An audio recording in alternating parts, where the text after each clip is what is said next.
Welcome to the Venture Xperience podcast, featuring interviews with up-and-coming entrepreneurs and business leaders. Join host Brian Weatherford as we peel behind the curtain into the motivations, tools, and strategies used by successful business leaders. Once again, everybody, welcome here to the Venture Xperience, the podcast here to talk about everything Venture X, the people here with us, their stories, and a little bit more. Today is going to be exceptionally good for me for a variety of reasons, some personal, not the least of fact that our guest is an Army veteran. I sincerely appreciate that. I want to personally thank him at this time. His name is Michael Morford, our guest here on the show. Michael, welcome aboard, buddy. How are you? Good. Thanks for having me. In all seriousness, thank you for your service. I appreciate that because, quite frankly, from a personal note, anybody that did what you did so I can sit here and do what I do is okay with me. Yeah, appreciate that. So we spent a long time in the military, and then, as if that wasn't enough, you jumped into investment banking. Yes. What's that transition? Well, so coming out of undergraduate, when I was getting commissioned, I actually had an anomalous situation where I was able to finish my MBA, focus on finance, get prepared for investment banking. That was what I wanted as a career. So I actually was dual-hatted off and on. So I would toggle between active duty and reserves. And whenever I was not on active duty, I always found a pretty decent opportunity with one of the regional investment banks focusing on U.S. stocks. Gotcha. And so you did that for a while working for other people, but then Sustainment Technologies. That's right. I say that correctly? Was this something that was always in the back of your mind, or how did this come about? You know what? No one's ever asked me that. That's actually a good question, how that path, and it was circuitous. By 2008, with the financial crisis, I was with a bank that was receiving TARP funds, if we want to go into nerd finance talk. And that was about the time I was starting to get really tiresome of the career on Wall Street. Just didn't care for the nature of that job anymore. I enjoyed it from an educational perspective. Suddenly, I found myself thinking, I got to reinvent myself because what I did was so unusual in terms of the commercial traditional job world, and I was kind of tired of the 9-to-5. Grew up on a farm where was always up at 6 a.m. Was in the military where I was always up at 5 a.m. and in Wall Street was always up at 5 a.m. and I'm not a morning person. So I thought the best way to fix this is to just figure something out on my own. That's when I started to look at opportunities, leveraging my military background and understanding manufacturing, the logistics, and the supply chain. Well, let me ask you this, because everything you were talking about, a big part of your life was pretty regimented, all right? Yep. But you describe yourself in the notes, because believe it or not, I really do study on these things, as a nonconformist. Yes.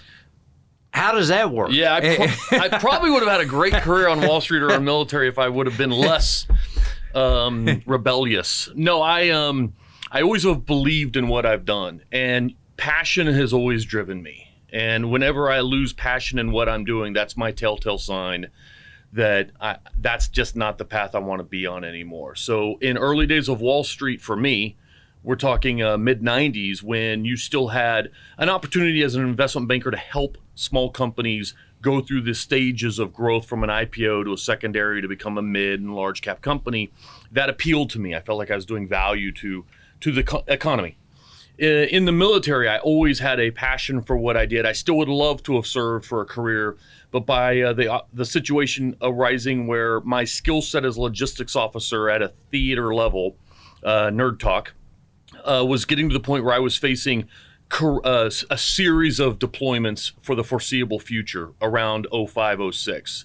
And I realized that's just not what I can do anymore at that stage of my life. So at each stage, I was able to look beyond my personal nature to want to be the smart aleck Hawkeye Pierce in the military by really believing in what I was doing. And it was just a situation in which by 05, 06, those of us old enough all recall the nature of the deployments into Iraq, and I just realized this is time to change gears. And so now I love the fact that I'm still very involved with the Department of Defense, very involved with national security, but it's now me being very scruffy with a hat instead of clean shaven and a uniform. You're still involved, but with your own set of rules. That's right. And on your own non-conformist way. That's right. If you do any conforming whatsoever, it's on your own terms. We That's like right. it. Well, let's get down to it from a business standpoint. Talk to me about Sustainment Technologies, what you do, and more importantly, who's your target? Who are you going for? Your customers? Originally the idea was understanding the Department of Defense supply chain, understanding the fact that the U.S. government does actively try to promote small businesses, and the fact that having a service disability rating positioned me to get good government contracts. So it was a very simple business model initially. I'm going to own a manufacturing facility in Oklahoma where I grew up.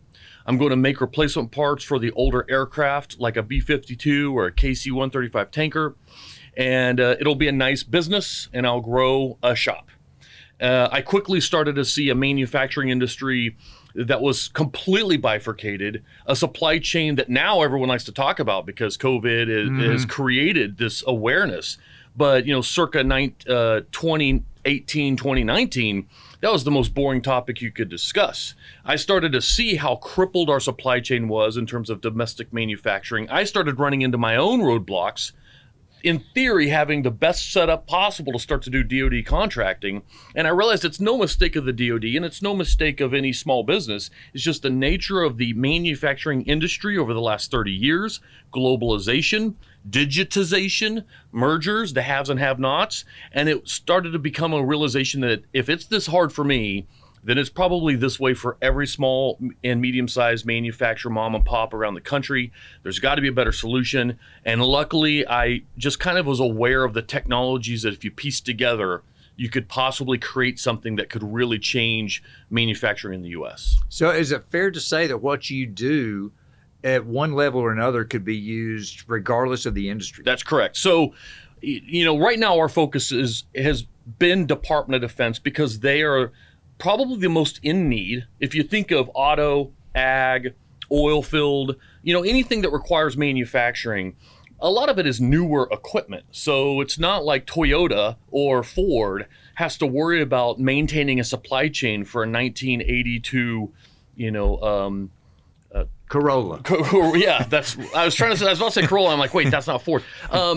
Whereas in the Air Force, you're dealing a B-52, its maiden flight is closer in time to the Wright brothers than today. And they're still in the air. Wait. Yes, Back up. Say that again. The maiden voyage of the first B-52 in lineage is closer in time to the Wright brothers than today.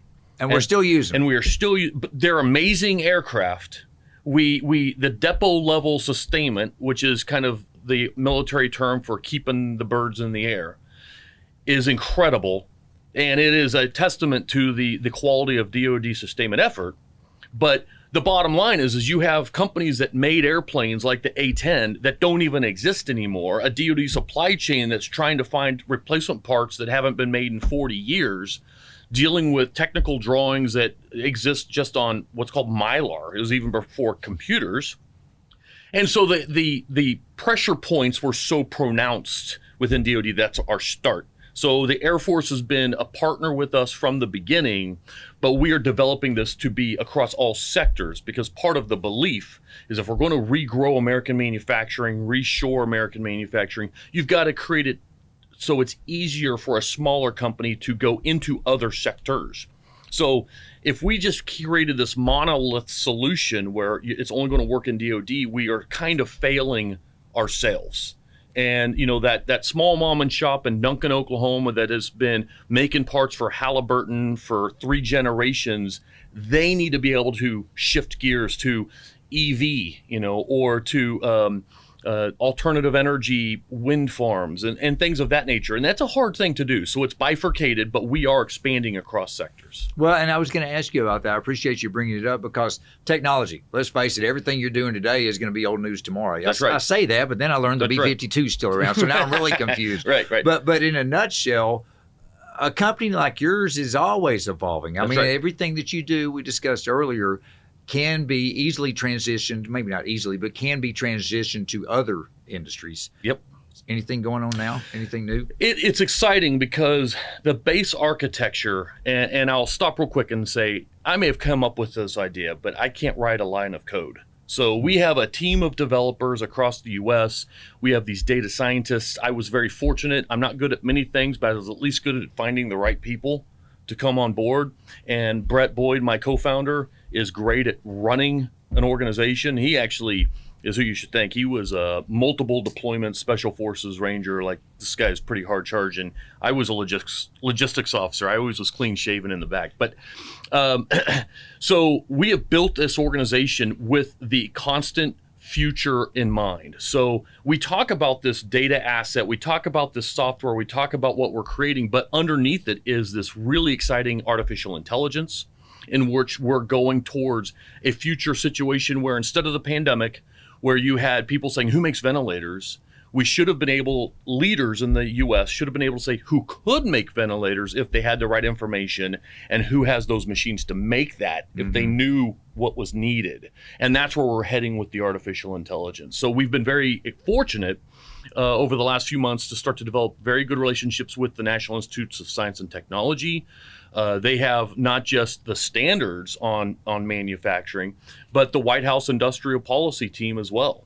We're working with the Senate Armed Services Committee, the House Armed Services Committee, and the Office of the Secretary of Defense, because collectively, if we all get on one page, hopefully with the solution that we're creating, we mitigate the impacts that a potential COVID or future supply shock could create. Well, and like all successful businesses, once you get to a point where you become proactive versus reactive, everything is out there. Yes. So you're, in your own way, helping companies become proactive. That's right. And use their sources. You know, what's great about having a team and, you know, having someone like Brett leading, you know, Dr. Lou, our dev core technology team, is it allows me to continue to focus on how do we help the small business? How do we help the manufacturer? And what are those pain points that, say, the DoD face? And it allows me to stay focused on those questions so that while they're building the technology, I can hopefully identify ways to continue to evolve it. Well, you mentioned the term small business, even though I guess by definition, you're a small business. To me, hearing everything, you're a big business. Oh, we're very small. But you are a small business. Yes. But as a small business, you got to figure out where's home base. Where are you going to be? You picked Venture X. Wow. What does that bring to the table for you? I was very lucky. I stumbled upon a Venture X office right before we got our first Air Force contract. It was just me with an idea and a PowerPoint deck. And the office manager appreciated what I was trying to do for the DoD and said, hey, come and just use it for a couple weeks and see how you like it. And I was kind of hooked.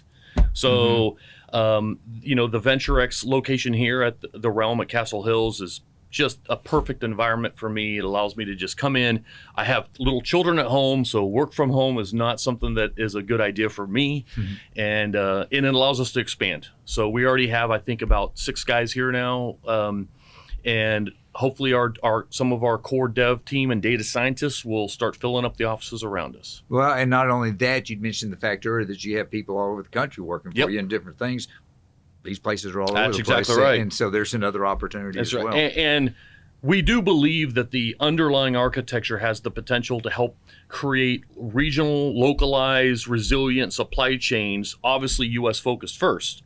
But when we look at a Singapore, or we look at an India, or we look at a France, those issues exist everywhere. So, hey, knock on wood, we're in Venture X offices across the pond. Well, wherever you're going to be doing the right things for the right reason for everybody. Let's hope. And you've done that your whole life, going back to the military days. Even the banking industry, you were there to help other people out. You know? But now you've taken it up. And again, as I mentioned earlier, from a technological standpoint, the things that you and your team were able to put together are always evolving, but you're one step ahead of it. That's the the goal of everybody. Yeah. Well, thank you so much for being with us today. It's just a fascinating life story that you have and a fascinating business story. Thank you for sharing both with us today. We wish you continued success. Appreciate it. Thank you. Thank you much. Folks, that's Michael, everybody. We appreciate you once again, as always, for being part of our podcast today, because if it's just me and Michael talking, it's not quite as meaningful as it is with you sitting there listening to us. Thank you. We'll catch you next time. Venture X is a locally owned and globally connected portfolio of co-working spaces providing businesses with on-demand office space and services to run their company. To book a tour, visit www.venturex.com. When you need a space for your next business, X marks the spot.